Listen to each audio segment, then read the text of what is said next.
we celebrated the Hindu New Year. Play the theme music.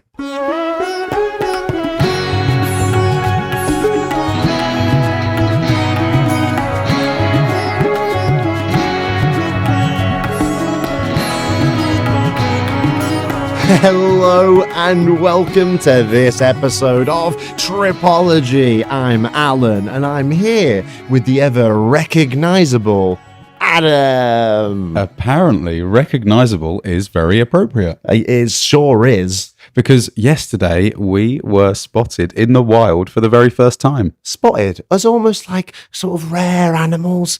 I observed someone peeping us from afar. I could see him with a pair of binoculars in their hands. And they came up to us, didn't they? In the street, and it was surreal. I've never been recognised, I don't think, by someone I don't know. You've been recognised as other people, like, oh, are you that actor that was in that thing? But always the answer has to be no. Yeah, just for some context, I get maybe on a daily basis someone else coming up to me saying, oh, you look a lot like that actor. And invariably it's a new actor that someone else has not said before, and then we have to Google them, and then I get sort of hurt. My feelings are hurt. And you're either flattered or like horrified at the prospect. Yeah, I get that a lot too. I think just because we have sort of a striking visage maybe, or maybe it's just the fact that we're meandering around Mumbai wearing brightly coloured t-shirts and thinking about the future, but we get it a lot. It's very possible. I mean, I think that most of the people who I seem to look like, or in other people's views, are just average white guys with blonde hair. There you go. But this time, the guy, he put down his binoculars, he came up to us, and he showed us that he was indeed subscribed to us on YouTube. Yeah, which was amazing. Beautiful. He sort of grabbed you, and I don't know what I was doing. I was probably looking at my phone, but, put his arm around us and said, guys, I've subscribed. Yeah. And I recognise you, and you're the Tripology guys, and you're in Mumbai, and I don't know. It was an amazing moment. I think it was helped by the fact that we were wearing Tripology shirts. Yeah. It's pretty like there was brand identification going on. I know. It was good. If we don't market our own podcast around Mumbai, who's going to do it for us? Well, that's it. How do you feel about it? You feel like that's an example of changes happening? You feel like there's a groundswell movement? Things are growing? Things are going crazy? I hope to think so. I mean, I do. You hope to think so. Adam hopes that in the future he will think so, but right now he's unsure. Yeah, I don't know. I just don't want to get ahead of ourselves. Exactly. Although it's quite difficult when you have your first viral reel in the same week. A lot of people will have seen the fact that on Instagram, we decided to break into the Indian cricket market, which was controversial. Yeah, diversify. Little known fact, we love cricket, but we put together a little reel and it seems to have done incredibly well. I think timing was imperative. Well, I think let's just lay the groundwork here. We're not a cricket podcast. No. So it was a struggle to get our heads around the fact that cricket in India, it's like a religion. It's deified to the point where everyone cares about it an awful lot. And so to tap into that market, we decided to vehemently support the Mumbai Indians, the local team. And, within a few hours, more views than we've ever had on anything. I know. So if you're coming from that reel, welcome. If you've not seen the reel, but you listen to the podcast, I mean, please check it out at tripologypodcast on Instagram. Yep. So we're just treading on new territory. Yeah, it was an incredible thing. I mean, we were sort of jumping for joy, as you can imagine. But to have almost 60,000 views in the space of 24 hours was something we'd never experienced before. And we worked pretty hard to put the reel together, I think, in order for it to perform. And fingers crossed, it's the first of many. There we go. First of many. We're growing, but we're not yet showing. So we'd love to see you. Head over to the Instagram, head over to the YouTube. There's all sorts of visual medium going on. So that's nice. But I tell you what, it's not all fun and games. It's not all going around the streets of Mumbai getting recognized. Hi, I'm Alan from Tripology Podcast. Sometimes I have socialite things to do, Adam. I don't know if you've noticed, but often you'll kind of be in the hostel and you'll notice I'm not there. Yeah, it happens very frequently. It's because I'm out and about, mate. And let me tell you what I've been doing. I would love to know. Yeah. I would like to think that you would like to know. I'm hoping for it. So I'm out and about. Spill the chickpeas. Spill the chana masala all over me. Let me dial you up. So I'm in a cab Okay. And I'm going from the south of Mumbai to the north of Mumbai. Okay. And you might know this from your travels. There's a bridge that goes across, I don't know, what can only be described as the ocean. Yeah. Or the sea to get from the south to the north. Now, the tuk-tuks here, Mm-hmm. they cannot traverse that area. They can't get to the south. They're banned from the south because they think it's unsightly. Right. Okay. So it's a cab-only situation. Yeah. You go over this ceiling and there's a toll that you have to pay. Yeah. It's like 100 rupees or thereabouts. Might be 85 rupees. I think it's 85. There you go. It's 85 rupees. So I was in a cab going across this ceiling. Now, you might know this. I know this. When you get an Uber, which is one of the most efficient ways to move around Mumbai, if it knows you're going over a ceiling, Right. the price goes up 185 rupees just to cover the cost of the Uber driver paying for the toll. You know this, I know this. Yeah, smart that is. Yeah. Now the I like to audience think knows. I know this. Yeah. So I'm driving in the cab, but the Uber driver turns to me and my friend and goes, 100 rupees, What, demanding money demanding money to go over through the toll. when you know it's already included in the price? I know it's already included in the price. She knew it was already included in the price, and he knew it was already included in the price. So there's 3 people in the car Yeah. who all know it's included in the price. I said, listen, mate, in perfect Hindi. I said, listen. This ain't my first taxi ride across the ceiling. All right. Yeah. I said, look, it's on you're getting paid for this anyway. Yeah. So don't worry about it. And he let out the most kind of disgusted sigh. He went, Imperfect Hindi. yeah. And he drove slowly up to the toll gate, Right. wound down his window for the guy with the ticket to exchange with cash. Yeah. Wound down his window, let out a sigh, and then slammed his foot on the accelerator, spun the wheels of the taxi, and then zoomed off down ceiling. The toll guy, the guy that wanted the cash, smacked the window with the intention to break it, in my mind, right? Right. We zoomed off, and then there was a handprint on the window for the rest of the journey. Jesus. That had, like, because of the motion of the car, it had kind of smeared down the window. That's crazy. It was nuts, man. For the sake of 85 rupees. I mean, who am I to say that that's not a lot of money? it was But it's also the rules. exhilarating. Yeah. My heart rate was up. I Which was window like, did he hit? the passenger side window. Right. My friend copped the full slap. Oh my goodness. Scary though. Oh, she was quaking in her proverbial boots. I was there looking. I was like, oh, calm down. No, it wasn't. It was scary. It was a scary moment. I mean, he seemed relaxed, and he kind of looked up into his wing mirror back at us like, you caused this.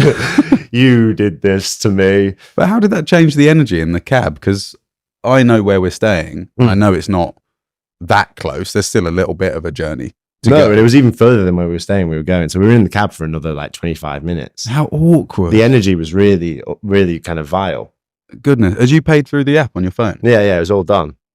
Weird though. Yeah, it was weird. Did you talk afterwards? No, none of us talked. I didn't talk to my friend. I didn't talk to the driver. It was just silence, occasionally broken by the sound of him sort of hacking phlegm, winding down the window and spitting it out.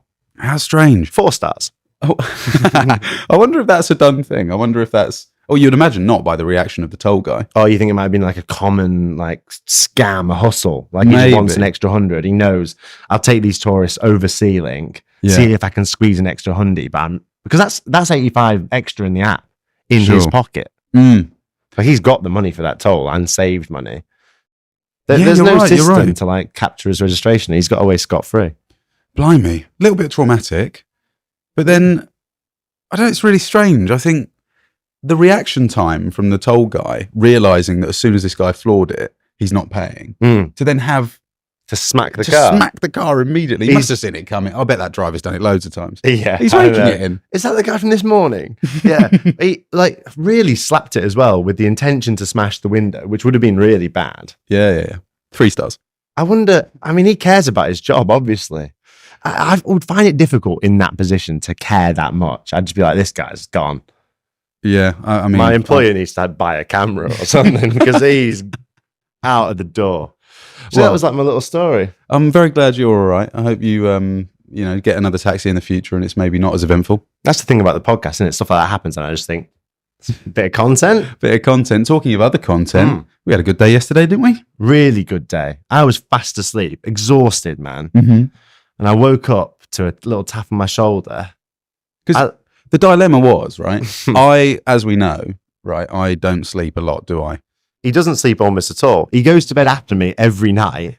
And when I wake up, you're inevitably gone downstairs working on the podcast. So hard working. So, if you didn't sleep at all, I would be none the wiser. Yeah. If you have got any tips, Tripology fans, send them in, because I just don't sleep that much. Maybe I do need it, but it's that. Do you know what it is? It's waking up for the first time in the morning, whether that's 6, 7, 8. Maybe I need the toilet, go down, and then I'm awake. And I just think, I'm not going to go back to sleep. I might as well just stay up. And you do stay up. I've never met anyone as good looking who sleeps as little as you do. Most people's aesthetic deteriorates down the toilet when they sleep for 1 hour a night, but you seem to be going strong, and I respect that about you. But on this occasion, you tried to bring me into your sleep schedule a little bit, didn't you, with an old tap on the shoulder? Well, that was because we had been told, little insider information from someone else in the hostel, that there were lots of celebrations to celebrate the Hindu New Year. Ah, you're talking about Gudi Padwa. Yeah, Gudi Padwa. And I thought, I've got a choice here, because the celebrations, I think, are only going to be in the morning. Alan's asleep. Alan likes his sleep. But then, do I wake him up at the risk of annoying him, quite frankly? Oh, you were scared of my wrath? I was. Yeah. Because I don't know. I just let you do your thing, And if you come down at 9:30, 10 or 8:30, whatever it is, I know you need your sleep. I've made a decision to sacrifice my sleep, and I just didn't want to do the same to you. But then I'm missing the advantages that you have in that. If I don't sleep, my aesthetic does crumble. Like 2 days of your sleep schedule, and I'm like Skeletor coming down the hostel. So it's important that you let me have a snooze. Well, it was quite a biggie, because the Hindu New Year, Gudi Padwa, was, I guess it happens once a year. Yeah, I mean, it's the beginning of a new lunisolar New Year, and it's a celebration of all things beautiful in Hinduism. So really, it's a once a year occasion. It's quite a big festival. There was all sorts going on, wasn't there? Yeah. And I thought, there's no way that Tripology can be in Mumbai and not be a part of those celebrations. So I snuck on. I like to think that Hindu people felt the same way. What is this missing this year? There's something wrong here. We've got Hanuman, we've got, the Ganesh statue, we've got, Shiv and Shiva. But I really hope the seeds we planted grow into something special. But if only the Tripology guys were here with us, and we were. So I snuck up on you. Yeah, you snuck up on me. Gave you a little ruffle on the head. Yeah, a kiss on the forehead. Yeah. Hey, mate. And what was crazy was that you were actually ready before me still. I know. Dressed and waiting for me in the foyer. I felt so happy that you'd woken me up. I was like, because sometimes I think, what do we do today? Do we record a podcast? Do we make some content? This was like Adam just had it all solved. So I sort of floated out of bed, right down, was out the door. We made our way to Gudi Padwa. What an explosion of colour and vibrancy and music and beauty. Yeah, we went over the aforementioned sea link. No one slapped the window, did they? No. And then we arrived there were crowds of thousands and thousands of people dressed in the most vibrant colours. The things people were wearing were exceptional. I love the sartorial elan of the Indian people, man. There's so much beauty. Saris, the jewellery they wear. I know. I mean, there's more nose piercings in India than any other country in the world, isn't there? There has to be. Yeah. Purely by volume, I think, there's population, surely. I know. Look, I want to talk more about Gudi Padwa. I want to talk about our involvement in Gudi Padwa. I want to talk about what an amazing day we had, but I don't want to get too excited. I don't want to go all crazy. So briefly, I'd like to sit cross-legged in this studio with you. We'll go on a tiny little meditation break, and we'll see you after that.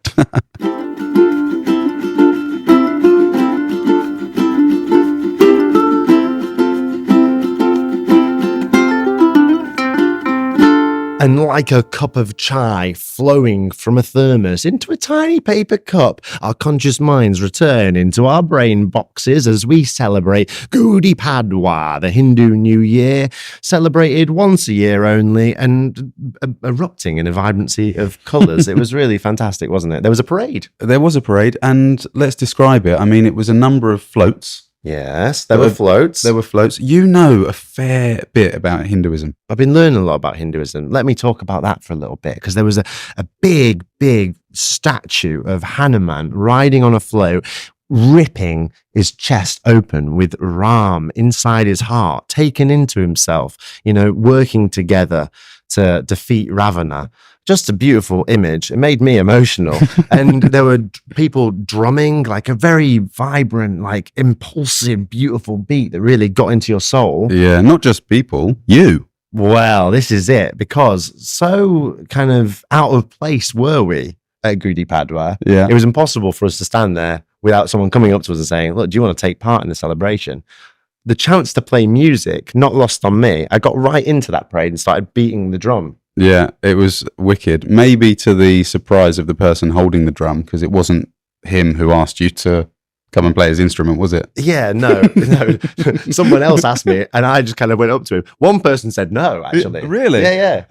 He said, come on, play this guy's drum. And the guy playing the drum just kind of looked at me like, no, this is my drum. You're not playing my drum. Another guy lent me his stick. I walked alongside him, beat that drum. Yeah, and if you want to see that, head to the Instagram. It's up there. It's got a little video, there. didn't I? Got a little video. Tripology Podcast, yeah, on Instagram. Hit the follow button while you're there, of course. You are right about the drum beat, though. I loved it. It was, I would say, somewhat similar to techno music. I think what's popular about techno music is there's something about it which is primal and speaks to like the natural rhythm of humanity, Totally. The pace in which you walk, the beat of your heart, and it kind of gets you into this weird sense of unity. Everyone marching to the beat of the same drum. Yeah, and I felt that very much. It was repetitive, wasn't it? Very loud, very repetitive, and almost sort of mesmeric and hypnotizing. Yeah, and the sheer quantity of people moving to that rhythm. There were children dressed as Ram and as Sita. There were people dressed up as Ravana, and it was just really like a beautiful conglomeration of this religion which I'm learning about. I'll tell you what, if I may go on a little rant about Hinduism, I didn't know much about it. Adam's like, starts sweating. Oh, God. Oh, great. Brilliant. First, we're a cricket podcast. We've been recognised now. Alan's going on religious rants. No, do you know what? I didn't know much about it before coming to India, but it really, like week on week, I'm falling in love with it as just a concept. The stories within Hinduism are so beautiful and so vibrant and so amazing. I have a complex relationship with God, I think. Right. Like, I'm interested in the idea. I think humans, in some sense, are biologically wired to believe in something bigger than themselves. Yeah. And I think that often we're searching for meaning. A lot of the reason we travel is because we're searching for meaning. And as someone who, was brought up Christian and then that didn't do it for me anymore, I'm always kind of thinking, like, what do I actually believe? And I think that Hinduism, like, provides this framework where it's like, hey, God can look like all these different things. Right, this image of God, they're really good at like removing barriers. So if you want to like be focused and remove barriers, maybe focus on this God. Or if you want to be really kind, this God's like a father figure and can look after this sort of thing. And I think that if you think God is just the higher power, this thing that you want to worship, this high ideal of yourself, put in a load of different visuals to that. I mean, it's really beautiful. Yeah, you're such a great person to travel with, especially in India, because you know so much about this sort of thing. And every day you're learning more and more. And I hear the conversations you have in the hostel and just absorbing all the information and then, blowing my brains when we go to somewhere like this festival. So it was wicked stuff to do that with you. And just all round, like a really, really positive atmosphere. My goodness, was it hot? Too hot. Are you struggling with the heat in India? Because I am a bit. I think it's noticeably hotter now than it was when we arrived. Yeah, it's warming up despite, I guess we're flying away from winter rapidly, aren't we? We're being whisked off into summer and you can really, really tell. Yeah. I had a good time at Gudi Padwa with you, mate. I think it was a really beautiful event. And anyone who's got an interest in Hinduism, Google it. And now's the time. It's the start of a new lunisolar new year. But speaking of community, speaking of the Hindu community, speaking of the Mumbai community that we're really getting involved with here, and speaking of you, the tripologists, I think it's time. And for the second time this episode, we need to play some theme music because we have an item on the podcast. It is the Hostel Common Room. Hostel Common Room. How many countries you been to, mate? Alan, it's one of our favourite topics, isn't it? Emails from listeners. Emails from listeners, the community of tripologists. Sometimes they send us an email. How do they do it? They send us an email on tripologypodcast@gmail.com, or you can contact us on Instagram @tripologypodcast. Yeah, there's a couple of ways to do it. We get emails from you. It either comes to me or Adam. Who knows? It's potluck, 50-50. You'll get a reply. We've been having a conversation with one of our listeners, and we'd love to share it with you because we think it's of value to all the travellers.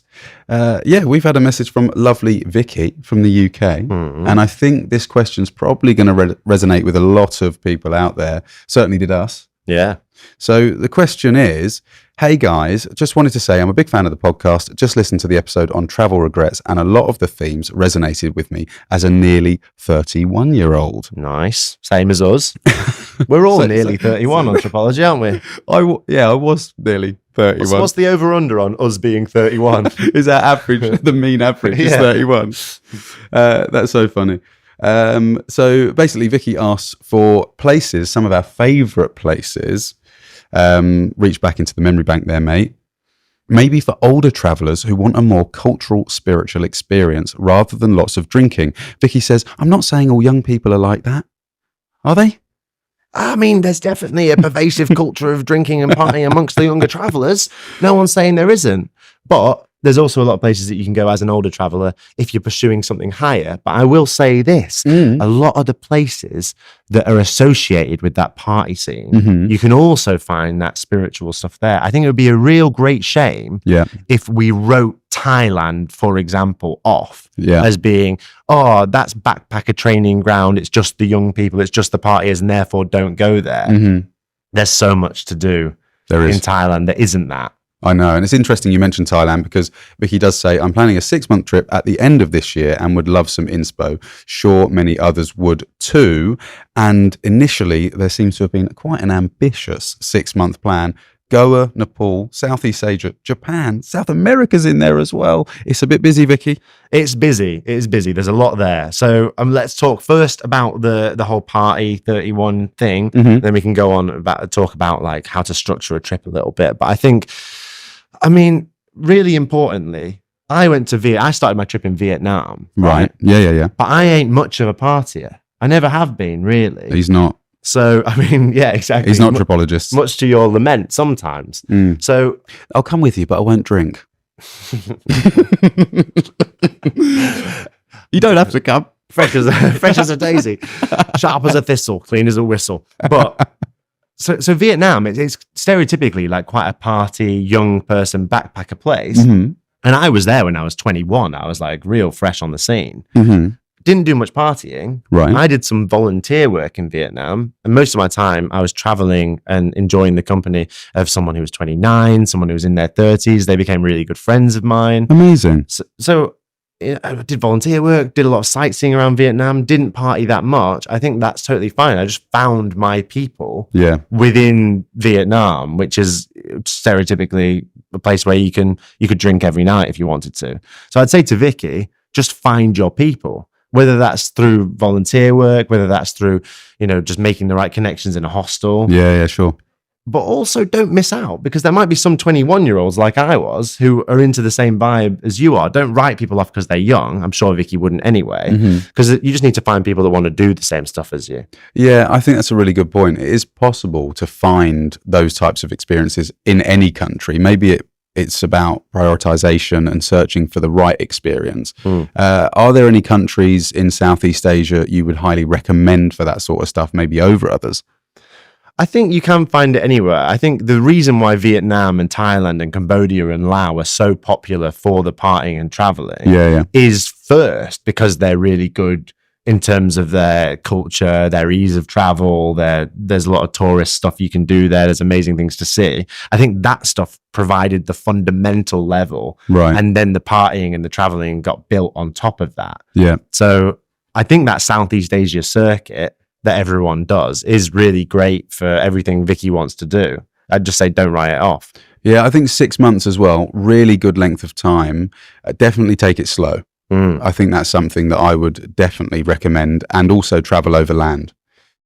You know, there are some countries that I would highly recommend because when I was there, I maybe met a slightly older demographic, maybe people that were more relaxed or looking for the sort of experience that Vicky is searching for as well. Malaysia, definitely one of those. I love Malaysia, yeah. Yeah, I really, really enjoyed Malaysia, and I wish I'd spent more time there. The Philippines as well. I loved it. I can't wait until we go to the Philippines together. We'll go soon, shall we? The thing is... I'm walking a tightrope, aren't I? Saying the word Philippines with this microphone. Jesus. Adam struggles sometimes not to pop the mic when he's talking, so Philippines is difficult. If I'm mumbling, guys, sorry, that's why, because I'm training myself. I tell you what's interesting, though. 6 months. I understand so viscerally that people... 6 months might be like the only time ever that they get off work, and they want to pack as much travel as possible into the 6 months. Yeah. And I empathize with that so much. If you know you've carved out 6 months, you've worked really hard, and that's going to be it until next, maybe 5 years before you get to travel like that again. Yeah. Hard not to want to do everything that you want to do in that 6 months. But I mean, you could spend 6 months so easily just in Southeast Asia. And even that, you would just start tickling the iceberg of seeing everything that you want to see. So it's so difficult to recommend people do India and Southeast Asia and then, South America as well. Yeah. I think it's hard to parse out what's the best option. Totally. And I think having a rough plan is equally as important as having maybe some fluidity to the end date. Whatever it is that's capping your trip at 6 months, it may be better frame of mind to go into it thinking that there is potential to stay longer. Yes. Because if you're having an amazing experience where you are, I worry that you might be more inclined to keep pushing and maybe cut a trip short that you're really enjoying instead of allowing it to flow naturally. Yeah, there's a lot to think of there. I mean, people obviously have completely different lives and different schedules and different commitments. And sometimes there is just a hard out, like, this is what I've got until. Yeah. It's a mindset thing. It's a practical thing. I would just say,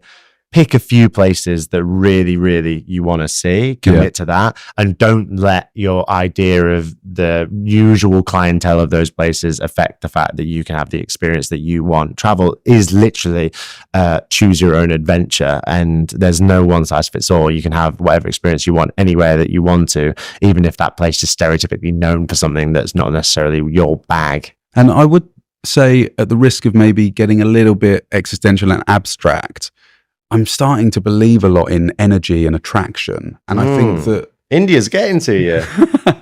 Look at those pants.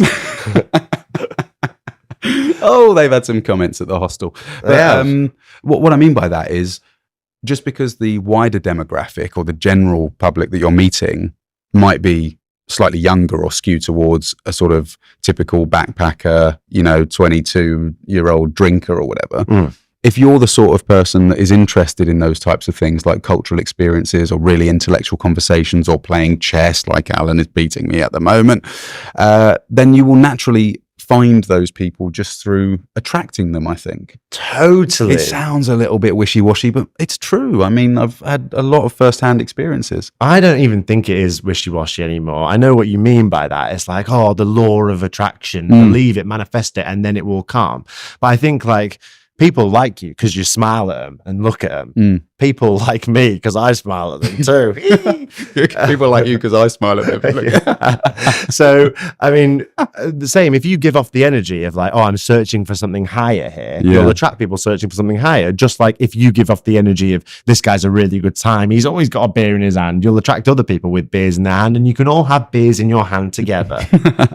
No, I totally agree. And I think that naturally you will connect or spend longer with the people that you're either drawn to or, that resonate with you, that you kind of have that much deeper connection with. You might spend a couple of weeks with them and then, I don't know, bolt yourself onto their plan or try and stick together, as opposed to just meeting someone that you maybe didn't have a connection with. It kind of works itself out in that sense. You become incredibly efficient in meeting the right people. Yeah. Travel with zero expectations. Don't carry your expectations born of a life living in one country over, because it's just a beautiful thing. You'll change so much as a traveler. Who knows where you'll end up? Thank you for writing in, Vicky. And I hope that your question helps other travelers. I hope that you feel helped and maintain an open discourse with us. We're so accessible, aren't we? We're almost rudely accessible. We're right there out in the open, like unprotected to the world. So you can just contact us at Tripology Podcast on Instagram,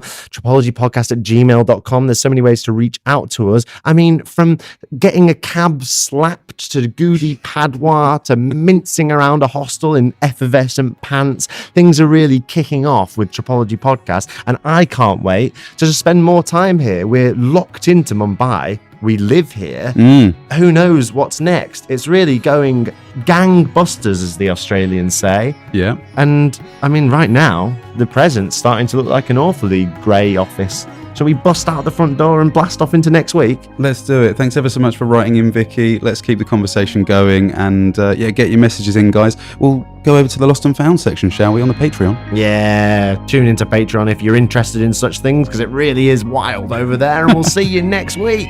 See you there. Bye.